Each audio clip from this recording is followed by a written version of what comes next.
bahwa ada satu penghiburan yang lebih dari segala hal yang ada, yaitu Tuhan.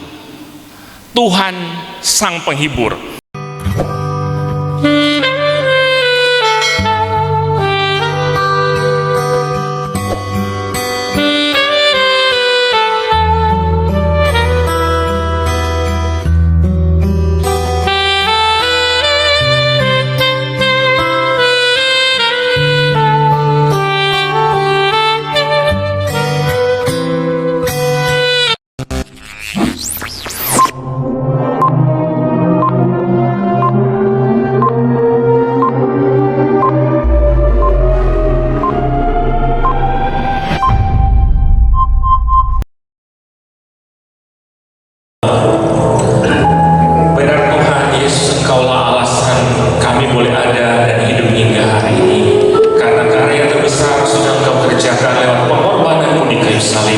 Sehingga kami boleh menjadi milik-Mu, dan kami boleh hidup bukan hanya di dunia ini, tapi dalam kekekalan jaminan sempurna Tuhan berikan bagi kami.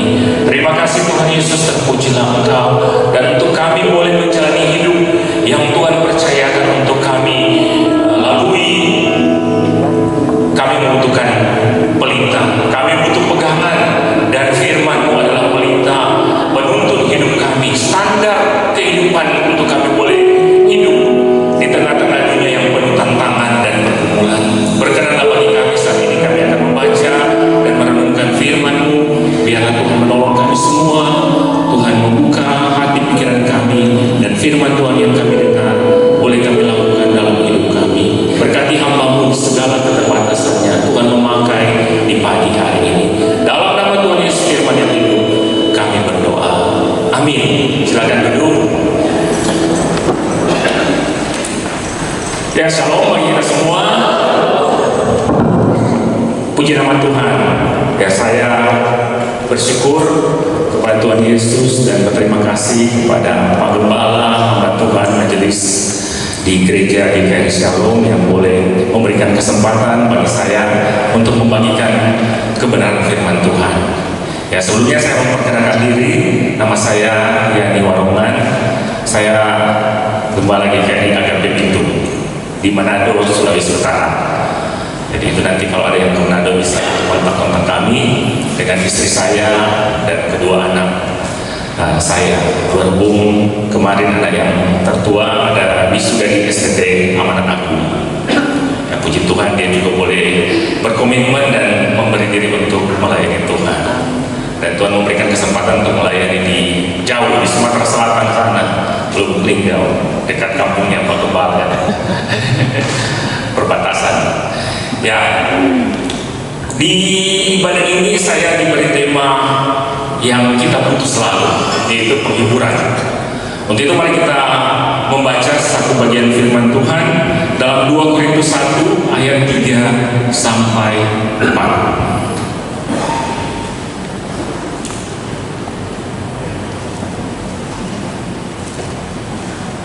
2 Korintus 1 ayat 3 sampai 4. Mari kita membaca bersama-sama. 2 Korintus 1 ayat 3, 1, 2, 3. Terpujilah Allah Bapa Tuhan kita Yesus Kristus, Bapa yang penuh belas kasihan dan Allah sumber segala penghiburan, yang menghibur kami dalam segala penderitaan kami, sehingga kami sanggup menghibur mereka yang berada dalam bermacam-macam penderitaan dengan penghiburan yang kami terima sendiri dari Allah. Demikian teks bagian firman Tuhan yang berbahagia kita yang membaca, mendengar, merenungkan, dan melakukan firman itu dalam hidup kita sehari-hari. Nah, saudaraku yang dikasih Tuhan Yesus Kristus, siapapun kita, ya kan, siapapun kita pasti pernah mengalami apa yang dinamakannya pergumulan, atau ada yang di sini nggak pernah merasakan permasalahan atau penderitaan, ya kan, walaupun mungkin ada level-level kecil, level sedang, tapi semua kita pasti mengalami hal itu, baik yang disebabkan oleh masalah rohani maupun disebabkan oleh masalah jasmani, yang kebanyakan yang kita alami mungkin masa saat ini yaitu masalah jasmani, ya kan, sakit, pergumulan ekonomi, relasi dengan keluarga yang ada. Nah, sebab yang dikasih Tuhan karena apa? Orang lihat, kita lihat, ada bahasa-bahasa Manado ini yang muncul. Kita lihat, ya kan, dari sejak bayi pun, ya kan, seorang bayi yang lahir ke tengah-tengah dunia ini sudah merasakan ketidaknyamanan di saat dia lahir sehingga harus menangis. Karena apa? Dia berjuang sendiri untuk bernafas sendiri. Itu kan tandanya pergumulan, adanya hal yang terjadi sehingga ketidaknyamanan. Apalagi masa balita, dikala kita melihat anak-anak kita jauh dari ibunya beberapa jam, menit aja dia sudah menangis. Atau masa anak-anak, apalagi mulai masa remaja dan di masa saat ini kan ada istilah dibully oleh teman-teman, apalagi mungkin saudara-saudara yang ada di daerah sini, ya kan, kita percaya Kristus sendiri, kita dibully, ada penderitaan, ada pergumulan. Kemudian bahasa dewasa, apalagi yang lansia, ya kan, lebih banyak pergumulan, keterbatasan fisik, keterbatasan kesehatan, suka melakukan banyak hal tapi sudah sangat terbatas. Nah, sebab yang dikasih Tuhan, permasalahan, pergumulan, penderitaan menyebabkan apa? Ketidaknyamanan kita, bahkan mungkin ketidakdamaian kita, bahkan mungkin ada rasa kesepian, rasa ketakutan yang terjadi dalam kehidupan kita. Dan untuk mencari solusi ini, dunia menawarkan dengan apa? Orang-orang yang katanya bisa memberikan hiburan, para komedi, pelawak, ya kan, ini dunia menawarkan. Saya toko-toko ini kan kita tahu, katanya menawarkan hiburan, atau yang di masa saat ini stand up komedi, kita mungkin bisa tertawa, ya kan, ataupun menawarkan tempat-tempat tertentu, tempat-tempat rekreasi, ya kan, tempat-tempat apalagi, tempat-tempat yang katakan healing, atau mungkin ada kegiatan-kegiatan tertentu, konser musik. Ini kan tempat-tempat yang orang cari di masa saat ini. Dunia menawarkan bagi kita semua untuk katanya di tempat seperti ini ada penghiburan. Bahkan dengan gawai kita, smartphone kita, kita bisa tertawa sendiri, ya kan? Ada yang sudah jalan tertawa sendiri.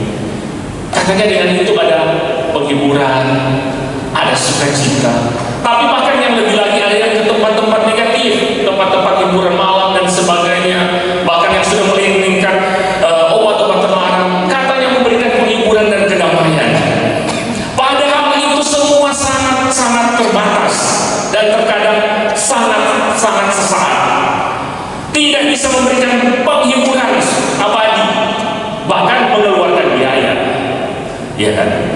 Mengeluarkan biaya. Kita hadir aja di tempat-tempat tersebut mengeluarkan biaya yang cukup besar. Nah, pembacaan kita tadi atau tema yang diangkat di hari ini menjelaskan kepada kita bahwa ada satu penghiburan yang lebih dari segala hal yang ada, yaitu Tuhan. Tuhan sang penghibur. Dalam ayat 3c disitu dikatakan Allah sumber segala penghiburan. Allah penghiburan itu atau Tuhan penghiburan itu, karena dia sumber, berarti dia sendiri yang menghibur kita, umatnya. Nah, apa yang menjadi alasan kenapa Paulus mengatakan Tuhan itu penghibur, bahwa Allah itu penghibur? Nah, di ayat yang ketiga di kalimat sebelumnya dikatakan Bapa yang penuh kasih. Bapa yang penuh kasih karena Dia adalah sumber dan penuh belas kasihan.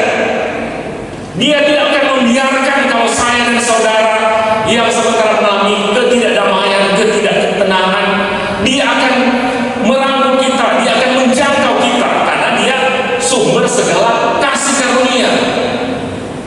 Dan pemberiannya tidak menuntut kita memberikan sesuatu kepada Dia, karena Dia sumber, Dia pemilik. Bahkan Dia sendiri adalah kasih karunia itu. Dia sendiri adalah Allah yang sangat baik itu, sehingga pemazmur mengatakan di Mazmur 145 ayat 9, Tuhan itu baik kepada semua orang dan penuh rahmat terhadap segala yang menjadikannya. Apalagi kita sudah 2 kali menjadikan.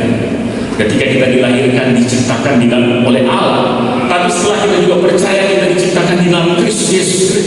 Iya kan? Setelah kita percaya kan kita diciptakan oleh Kristus Yesus. Masa dia akan meninggalkan kita? Padahal dia sumber segala kebaikan. Dia Allah yang penuh kasih itu. Dia sanggup memberikan penghiburan. Bahkan yang harusnya kita sudah alami, karya terbesar, ini penghiburan terbesar, yaitu penderitaan dan kematiannya di kayu salib. Ini penghiburan yang sempurna yang Allah berikan melalui Yesus Kristus. Kalau kita sudah bertahun-tahun percaya dan kita tidak mengaminkan penghiburan lewat kematian Yesus di kayu salib, memberikan sukacita, kita masih terikat dengan tekanan-tekanan, bahkan kita tidak jelas ke depan seperti apa, nah ini yang berbahaya. Tuhan sumber segala penghiburan karena Dia yang penuh kasih, memberikan kasihnya dengan karya agungnya dalam pengorbanan Kristus di kayu salib dan memberikan penghiburan. Sehingga dalam pelayanan kita bisa temui orang yang sudah hampir-hampir mati, punya banyak pergumulan, setelah diberikan kabar perdamaian, kabar belas kasih Tuhan, ya kan, dia bisa tersenyum di akhir-akhir kehidupannya, pergi dengan damai sejahtera. Karena Tuhan sang penghibur itu. Kemudian hal yang kedua, mengapa dikatakan Tuhan sebagai penghibur? Kita perhatikan dalam ayat 5, kita melangkah ke satu ayat di atasnya. Ayat 5a disitu dikatakan, sebab seperti kami mendapat bagian berlimpah-limpah dalam kesengsaraan Kristus. Perhatikan frase dalam kesengsaraan Kristus. Ini mau menjelaskan apa? Bahwa Kristus sang sumber penghiburan itu sudah mengalami kesengsaraan atau penderitaan yang mungkin dialami oleh manusia, bahkan yang tidak pernah akan dialami oleh manusia dia sudah alami. Yang simpel-simpel, mungkin kita sudah ada yang dihianati, ya kan? Tapi tidak semua. Kemudian dicambuk, pasti ada. Nggak ada yang dicambuk di sini. Puncaknya disalibkan, nggak ada lagi, karena memang di zaman saat ini tidak ada penyaliban. Apalagi permasalahan terbesar yang pasti saya dan saudara akan alami dan menjadi pergumulan yang besar manusia. Apa pergumulan paling besar manusia yang saya dan saudara tetap pasti akan alami, tapi belum, itu kematian, ya kan? Atau ada yang di sini sudah pernah mati, ya kan? Ini kan pergumulan paling besar di saat kematian.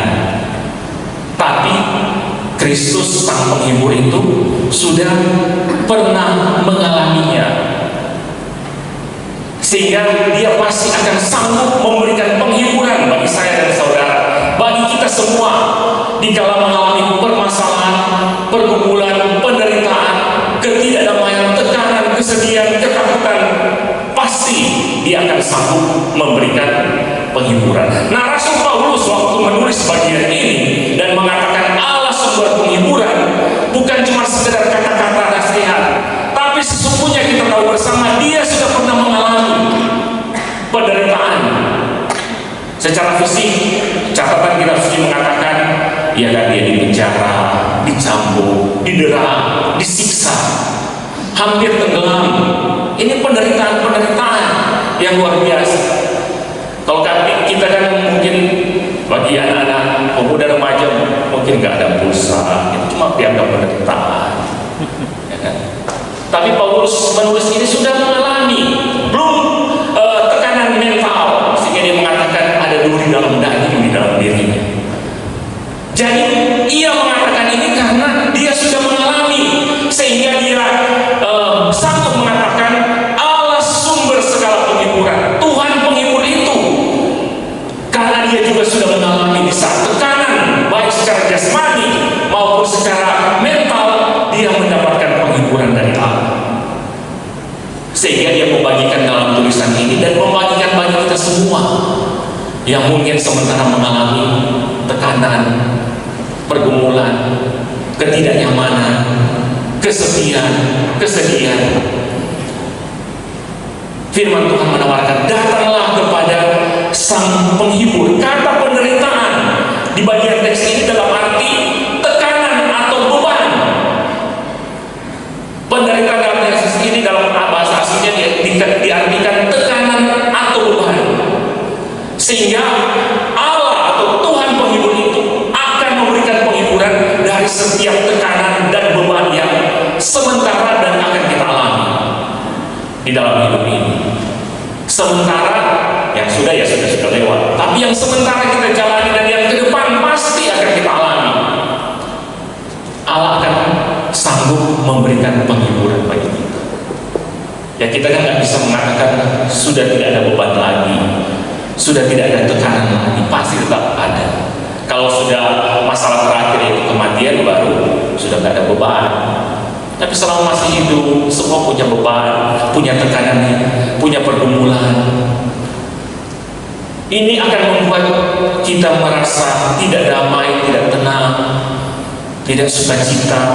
Tapi ingat, Allah Sang Penghibur itu, Tuhan sanggup memberikan penghiburan itu. Sehingga dalam ayat 4, frase menghibur kami dalam segala penderitaan ini memakai bentuk kalimat present continuous tense. Dalam arti apa? Senantiasa, selalu.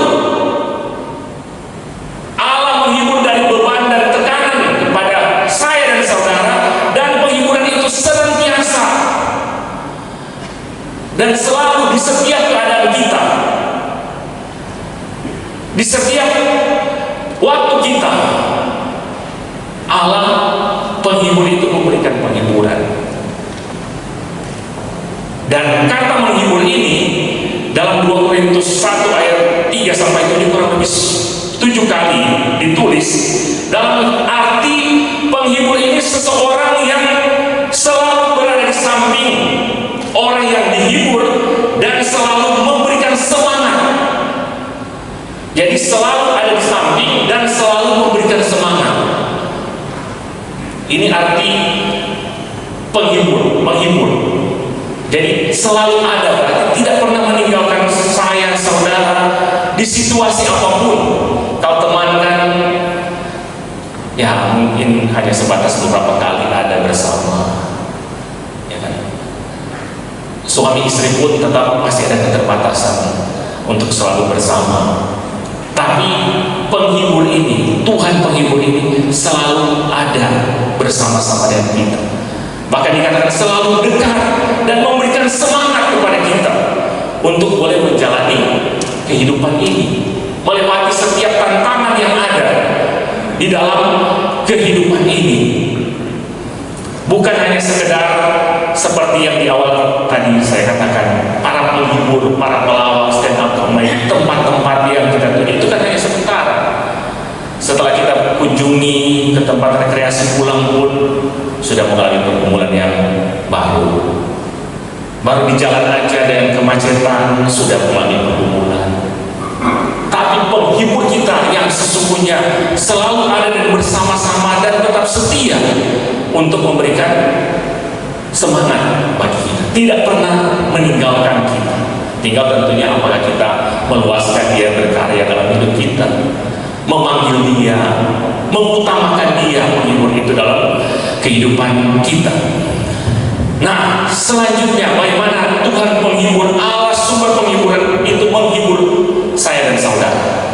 Bagaimana Dia memberikan penghiburan?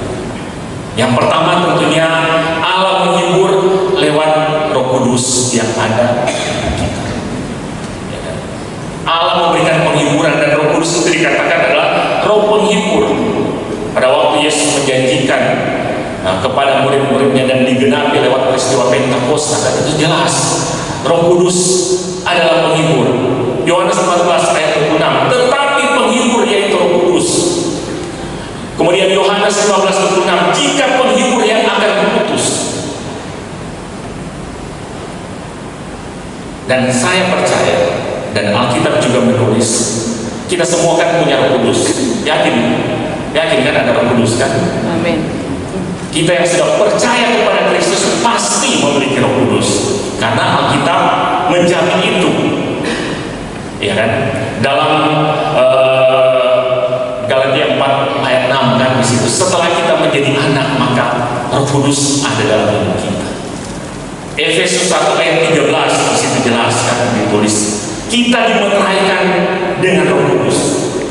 Dan saat kita percaya menerima Yesus dalam hidup kita, Roh Kudus ada di hidup kita dan tidak pernah meninggalkan kita. Ada dan berdiam. Tinggal apakah saya dan saudara meluaskan Roh Kudus itu berkarya dalam hidup kita, atau ikut tawaran-tawaran yang ada di lingkungan di dunia ini. Yakinlah Roh Kudus akan selalu memberikan penghiburan saudara kepada saudara, karena dia ada, bukan hanya di samping tapi sudah ada di hati kita.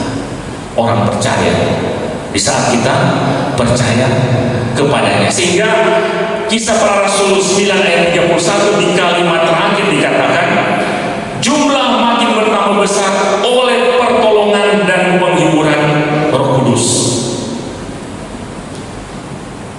Oleh penghiburan. Kita tahu jemaat mula-mula, atau mungkin gereja ini di kala mula-mula dirintis, pasti tahu ada banyak penderitaan, ada banyak pergumulan yang dihadapi.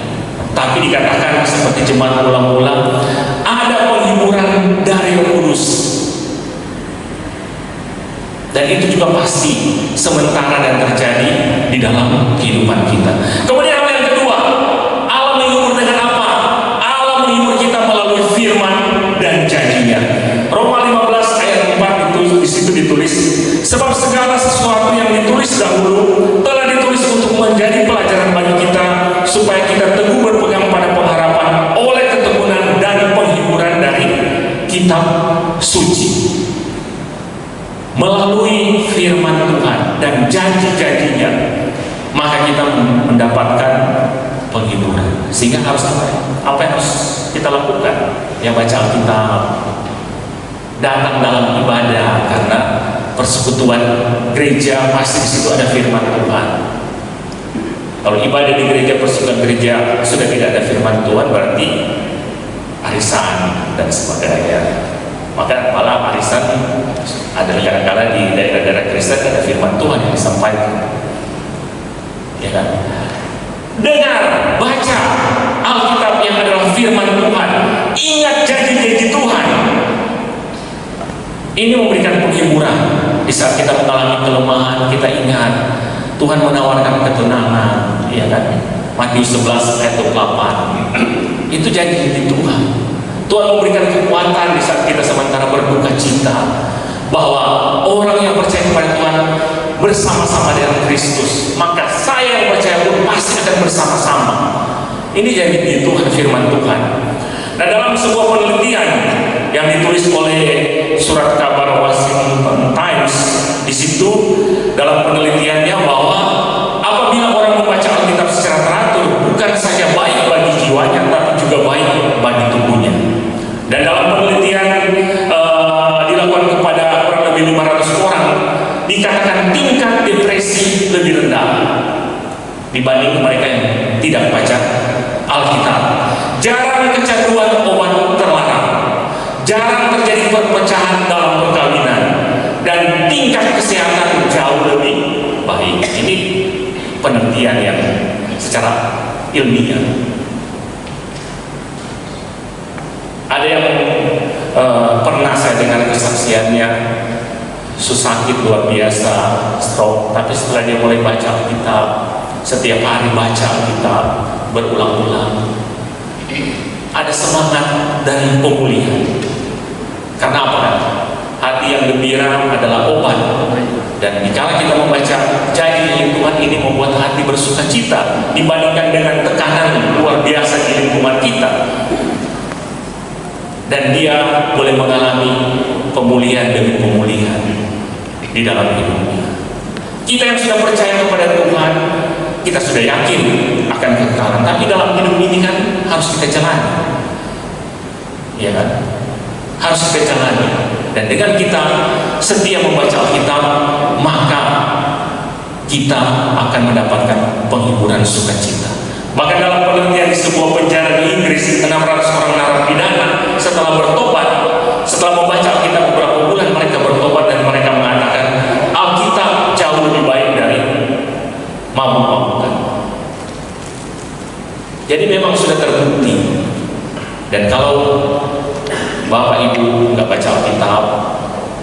ya pasti akan mengalami bukti tersebut. Saya percaya gereja ini pasti punya program dan mengingatkan baca Alkitab setiap hari. Selesaikan baca Alkitab, karena disitulah sumber penghiburan. Kemudian yang ketiga, Allah menghiburkan saya dan saudara melalui apa? Melalui doa-doa dan jawaban doa dari Tuhan. Guru-guru sekolah minggu pasti sangat ingat cerita tentang Hana, Elkana, dan Penina. Ketika Hana belum mendapatkan anak, Penina sudah punya beberapa anak, dan dia sangat sedih hati. Tapi luar biasa di bait Allah, dia berdoa kepada Tuhan. Dia mencurahkan kepedihan hatinya. Dan apa yang terjadi di 1 Samuel 1 ayat 17-18 di situ dikatakan, pergilah dengan selamat dan Allah Israel akan memberikan kepadamu apa yang engkau minta padanya. Ayat 18, sudah itu berkatalah perempuan itu, biarlah hambamu ini mendapat belas kasih daripadamu. Lalu keluarlah perempuan itu, ia mau makan dan mukanya tidak muram lagi. Di saat dia datang kepada Tuhan dalam kepedihan hati, dalam kesedihan, dan dia berdoa mencurahkan isi hati kepada Tuhan, dan dia mendapatkan jawaban doa, ada ketenangan, ada kedamaian. Ya, kami juga waktu akan merencanakan ke Jakarta ada sedikit ketidaktenangan karena anak yang terkecil jatuh dan kakinya waktu akan latihan ke mana jatuh dan apa ini ACL katanya yang atlet. Ini kan semua sudah direncanakan. Kalau kakinya bisa jalan atau operasi kan, walaupun kami bantuan tetap juga ada di pikiran bagaimana yang terjadi. Tapi puji Tuhan setiap hari doakan, ditumpahkan tangan, dan akhirnya setelah MRI dokter mengatakan enggak perlu dioperasi, sehingga boleh datang ke Jakarta. Ya kan? Pasti juga sebagai hamba Tuhan ada sedikit ketidaktenangan. Rencana sudah direncanakan dan harus datang, kemudian terjadi demikian kan.